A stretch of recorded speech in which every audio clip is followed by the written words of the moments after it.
세상 그 어떤 어려움 속에도 주 은혜로 나를 돌보시며 세상 끝날까지 지켜주시네. 주 사랑이 나를 이끄시네. 내가 갈 수 없는 그곳으로 주의 사랑 나를 붙드시며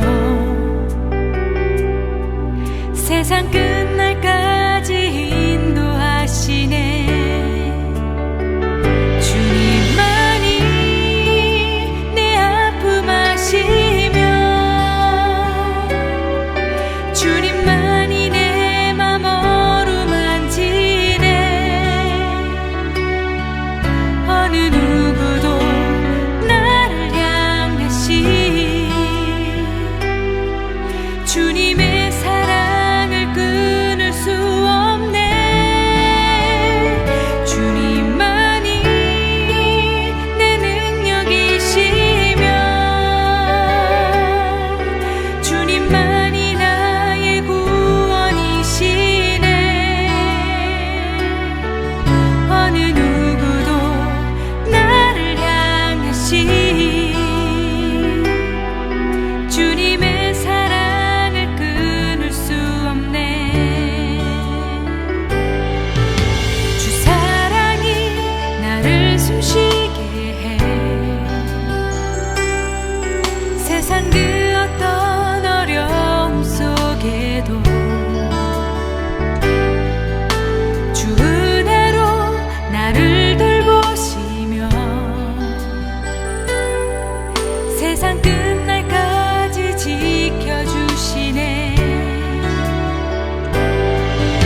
주 사랑이 나를 이끄시네.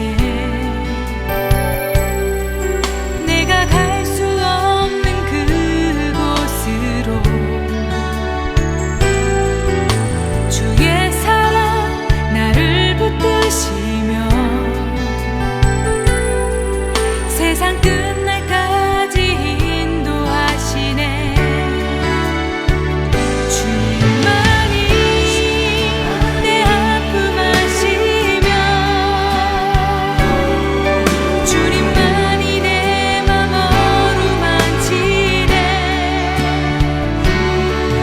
어느 누구도 나를 향하시 주님의 사랑을 끊을 수 없네. 주님만이 내 능력이시며 주님만이 나의 구원이시네. 어느 누구도 나를 향하시 주님의 사랑을 끊을 수 없네.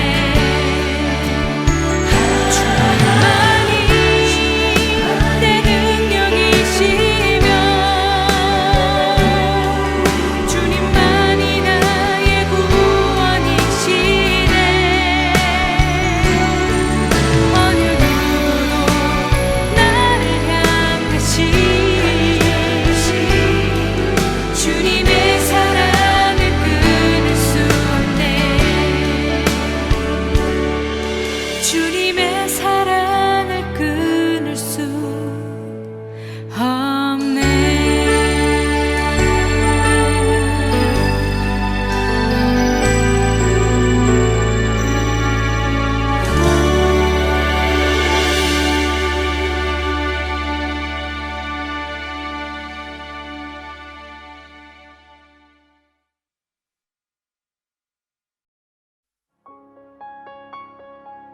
수아 사람 빌닷이 대답하여 이르되 너희가 어느 때에 가서 말의 끝을 맺겠느냐. 깨달으라. 그 후에야 우리가 말하리라. 어찌하여 우리를 짐승으로 여기며 부정하게 보느냐. 울분을 터뜨리며 자기 자신을 찢는 사람아, 너 때문에 땅이 버림을 받겠느냐? 바위가 그 자리에서 옮겨지겠느냐? 악인의 빛은 꺼지고 그의 불꽃은 빛나지 않을 것이요 그의 장막 안의 빛은 어두워지고 그 위의 등불은 꺼질 것이요 그의 활기찬 걸음이 피곤하여지고 그가 마련한 꾀에 스스로 빠질 것이니 이는 그의 발이 그물에 빠지고 올가미에 걸려들며 그의 발 뒤꿈치는 덫에 치이고 그의 몸은 올무에 얽힐 것이며 그를 잡을 덫이 땅에 숨겨져 있고 그를 빠뜨릴 함정이 길목에 있으며 무서운 것이 사방에서 그를 놀라게 하고 그 뒤를 쫓아갈 것이며 그의 힘은 기근으로 말미암아 쇠하고 그 곁에는 재앙이 기다릴 것이며 질병이 그의 피부를 삼키리니 곧 사망의 장자가 그의 지체를 먹을 것이며 그가 의지하던 것들이 장막에서 뽑히며 그는 공포의 왕에게로 잡혀가고 그에게 속하지 않은 자가 그의 장막에 거하리니 유황이 그의 처소에 뿌려질 것이며 밑으로 그의 뿌리가 마르고 위로는 그의 가지가 시들 것이며 그를 기념함이 땅에서 사라지고 거리에서는 그의 이름이 전해지지 않을 것이며 그는 광명으로부터 흑암으로 쫓겨 들어가며 세상에서 쫓겨날 것이며 그는 그의 백성 가운데 후손도 없고 후예도 없을 것이며 그가 거하던 곳에는 남은 자가 한 사람도 없을 것이다. 그의 운명에 서쪽에서 오는 자와 동쪽에서 오는 자가 깜짝 놀라리라. 참으로 불의한 자의 집이 이러하고 하나님을 알지 못하는 자의 처소도 이러하니라. 아멘. 할렐루야. 오늘도 말씀으로 여는 하루 우리 주신 말씀 가운데 하나님의 풍성한 은혜가 함께하길 간절히 축원합니다. 오늘 말씀은 욥과 세 친구의 제2차 논쟁, 이 엘리바스에 이어 드디어 두 번째 주자 빗달이 나섰습니다. 이 참으로 긴 논쟁입니다. 이 욥과 세 친구, 이들 중에 어느 한쪽에 좀 포기할 법도 한데요. 이들의 이야기는 기찻길의 두 철로처럼 가까워지지도 또 혹은 멀어지지도 않고 그저 쭉 뻗은 이 평행선을 달리고 있습니다. 끝까지 포기하지 않고 꿋꿋하게 이 자신의 논조를 이어가고 있는 이 욥, 그리고 그 욥에게 질세라 또 오늘 말씀 빌닷도 여전히 지치지 않고 이 자신의 말을, 자신의 주장을 토로하기 시작합니다. 빌닷의 감정도 우리 이전 사람 엘리바스 못지않게 상당히 지금 격양되어 있습니다. 그러다 보니 우리 2절부터 4절까지 이어지는 이 빌닷의 논조는 이 사랑에 충돌하기보다는 욥을 향한 비난과 조롱에 가깝습니다. 특히 2절 말씀, 너희가 어느 때에 가서 이 말의 끝을 맺겠느냐? 깨달으라. 그 후에야 우리가 말하리라. 이 말씀은요, 이미 빌닷의 이 1차 논쟁 때 했던 8장 2절에서 했던 말, 네가 어느 때까지 이런 말을 하겠으며 어느 때까지 내 입에 말이 거센 바람과 같겠는가? 라는 이 말과 비슷한 것도 같지만 아니 오히려 이때보다 더욱더 강하게 욥을 공격하는 말입니다. 더 업그레이드 됐죠. 이전 8장에서는 네 입의 말이 거센 바람과 같다라고 비유적으로 돌리면서 말을 한 것과 대조적으로요. 이 17장에는 깨달으라. 아니 제발 정신 좀 차려라. 그래야 우리가 말 좀 할 수 있겠다라고 말하면서 감정적이고 직접적으로 욥을 비난하고 있는 것입니다. 또한 3절, 우리를 짐승으로 여긴다고 말하기도 하고요. 4절, 욥을 향해 울분을 터뜨리며 자기 자신을 찢는 사람이라고 말하면서 욥이 다른 이들의 말은 절대 듣지도 않으며 그저 자기 자신의 주장을 꺾지 않는 고집불통으로 치부하고 있습니다. 심지어는 너 때문에 땅이 이 버림을 받겠느냐, 바위가 그 자리에서 옮겨지겠느냐라고 말하며 땅, 바위 같은 이 세상 만물 모든 것마저도 네 고집대로, 네 뜻대로만 이루어지겠느냐 이렇게 말하며 조롱하고 있습니다. 여전히 빌닷은 이 인과 응보의 사고관으로 욥을 바라봅니다. 죄인은 벌을 받는 것이고 의인은 상을 받는 것이다. 이 관점에서 조금도 변하지 않았습니다. 그래서 자신들의 이러한 주장을 받아들이지 않고 끝까지 자기 뜻을 굽히지 않는 이 욥이 이제는 정말 싫어진 것 같습니다. 이제 빌닷은 이성을 떠나 이제는 조롱과 비난이 섞인 어투로 욥에게 네가 바로 악인이다 라고까지 말을 하고 있습니다. 빌닷은 먼저 악인은 빛이 꺼지는 자, 등불이 꺼지는 자라고 말합니다. 밝은 빛을 보일 듯 하나 금세 꺼져버리는 자들, 큰 축복을 받는 듯 하나 반드시 언젠가는 망하는 자들, 잘 되는 듯 하나 고난을 당하는 자들, 이렇게 말하는 거죠. 즉, 이 동방에 엄청난 부를 자랑하던 자였으나 이제는 온 인류 역사상 가장 큰 고난의 대명사가 된 이 욥을 가리켜 말하는 것입니다. 빌닷은 꺼져버린 빛과 같은 욥, 네가 바로 악인이다. 악인의 삶을 이렇게 설명하고 있습니다. 또한 빌닷은 악인의 삶을 자기가 마련한 꾀에 스스로 빠지는 자라고 말합니다. 빌닷은 그물, 올가미, 덫, 올무 등 그의 삶을 잘 바꾸는 수많은 이러한 단어들을 나열시키고 그것들로부터 헤어나올 수 없는 자, 그가 바로 욥이라고 말하고 있는 것이죠. 네가 지금 겪고 있는 이 고난이 덫과 같이 올무와 같이 너를 계속해서 잡아 끌 것이며 이 모든 것이 인과 응보, 네가 마련한 꾀에 내가 스스로 빠지게 된 것이라고 말하면서 계속해서 이 욥과 악인을 동일시하고 있죠. 악인은 또한 도저히 살아남을 수 없도록 그 장막도 그의 이름마저도 이 땅에서 모두 소멸되는 자라고 말합니다. 세상의 모든 것들이 이 장막에서 뽑히고 그 장막에 유황이 뿌리도 가지도 모두 다 사라져버리는 조금의 생명력조차도 잃게 되어 그 어떤 소망이라도 품을 수 없는 지경을 만들게 되죠.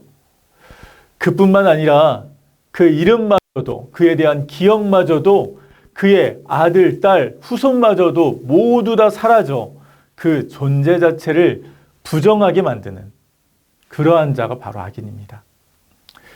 20절 서쪽에서 오는 자와 동쪽에서 오는 자라라고 하는 말이 있는데요.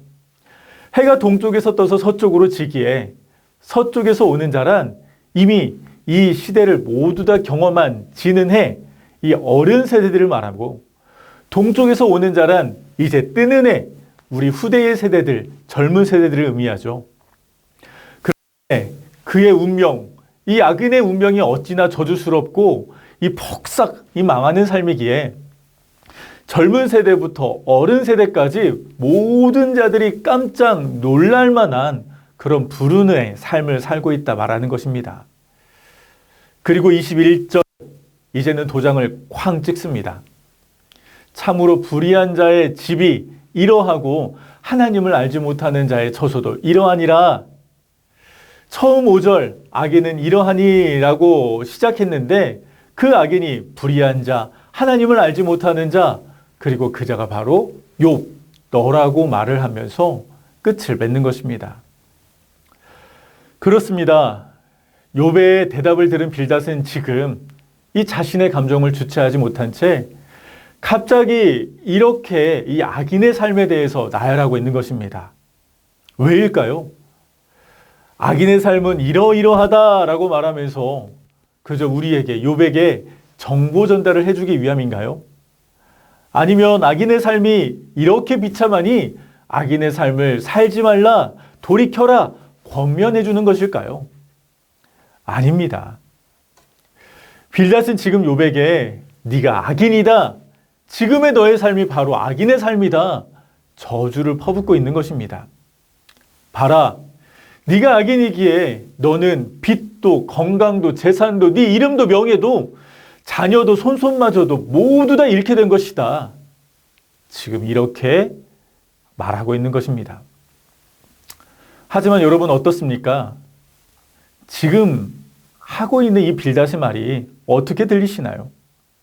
과연 친구의 말로 들리십니까? 악한 자의 삶에서 돌아오길 바라며 권면하는 사람의 말인가요? 진정 걱정하면서 간절히 호소하는 말로 들리십니까? 아니요. 저에게는 마음 먹고 퍼붓는 이 저주 소리로 들립니다. 하나님의 말씀을 빙자하여 이 자기의 감정을 주체하지 못한 채 이 내뱉는 말들이죠. 빌닷이 하는 말 중에 이 사랑이라고는 조금도 찾아볼 수 없습니다. 아니, 사랑까지는 아니더라도 그저 친구로서의 우애조차 사라진 지 이미 오래인 것 같습니다. 내 말은 옳은데, 내 생각이 진리이고 내 생각이 하나님의 마음인데 이 자기의 말을 들어주지 않는다며, 이 자기의 주장을, 이 권면을, 이 충고를 아무런 반응도 하지 않는다며 빌닷은 지금 욥을 악인으로 치부하고 저주를 퍼붓고 있는 것입니다. 그런데요, 과연 진짜 악인은 누구일까요? 마지막 절에 불의한 자, 하나님을 알지 못하는 자가 악인이라고 했는데 누가 불의하며 누가 하나님을 알지 못하는 자일까요? 친구의 충고를 온전히 듣지 못하고 이 자신의 무지함을 토로하며 항변한 욥일까요? 아니면 이 자신들을 짐승 취급하며 자신들의 말을 듣지 않는다며 이 다른 이를 악인 취급하고 저주를 퍼부었던 빌닷일까요? 우리는 오늘 이 말씀을 통해서 반드시 생각해 보아야 할 것입니다. 왜냐하면 우리도 빌닷과 같은 죄를 수없이 범하고 있기 때문입니다.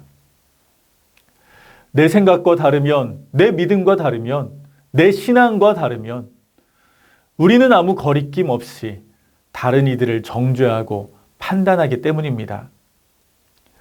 같은 하나님, 같은 성경을 보면서도 하나님의 말씀을 가지고 나만 하나님을 알고 나만 하나님을 믿고 있는 것처럼 자기와 다른 의견, 다른 생각들을 모두 다 배척하고 정죄하며 저주하고 있는 것입니다.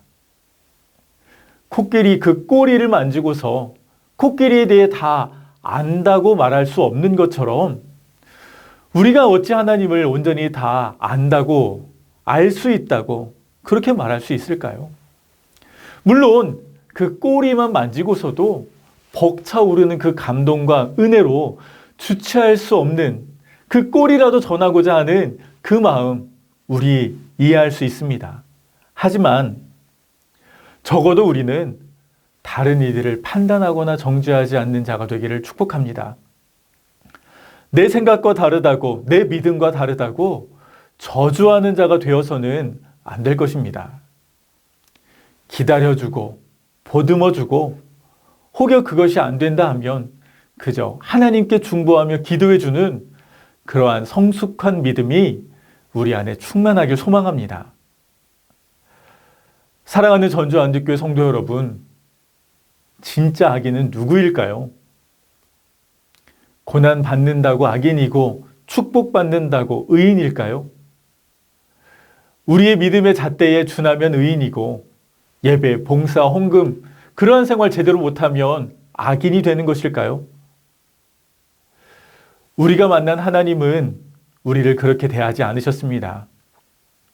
그분은 죄인인 우리를 위해 예수님을 보내주셨고 지금도 매일 죄를 짓고 있는 우리를 대속해 주기 위해 십자가에서 피 흘리심을 기꺼이 감당하셨습니다.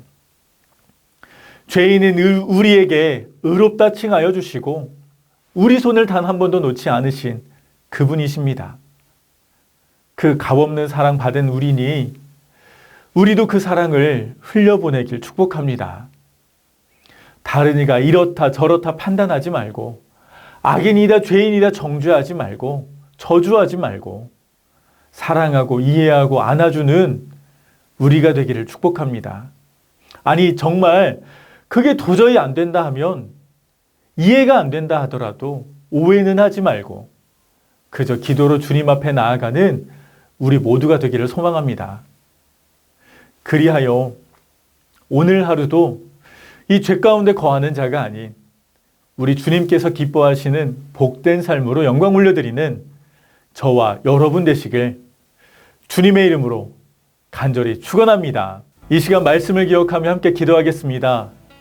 다른 일을 정죄하거나 판단하지 않게 하시고 사랑으로 섬길 수 있는 넉넉한 믿음을 주시옵소서. 둘째로는 농촌 개척 해외 선교사님들에게 힘과 능력을 더하여 주시고 코로나19로부터 지켜 주시옵소서. 우리 합심하여 주님 이름 한 번에 함께 기도하시겠습니다.